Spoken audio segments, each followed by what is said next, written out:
in your web browser, load this website, http://10.232.40.90:5000. Hit enter. It will load the auto transcribe window. Now there's a couple things you can look at here. Here you have the status that right now it's watching for a new file. When it's working on a file, it'll show you the current file it's working on. Once it's completed, it shows you the last completed file.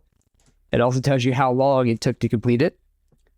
And then this just tells you how many jobs it's processed since the date that the script was running.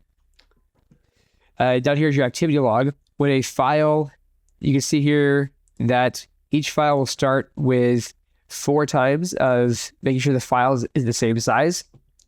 After that, you'll see it starts transcribing the file. And then when it's done transcribing, it gives you this green text that says transcribe complete. And then that's how you know your file is done and ready to be picked up in the output folder. This window will auto refresh every 5 seconds. And here you can now see it's monitoring this file. We have 2 updates, 3 updates. After the file has been here 20 seconds, it will start processing. So now it's transcribing it. You'll see the status now says transcribing. The current file name is here. Okay, and now you'll see it's done transcribing. We have the green completed. It says done up here, tells you where the file is. It has also deleted the original file.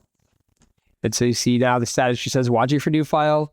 And last completed is 1043, which is the file we just did.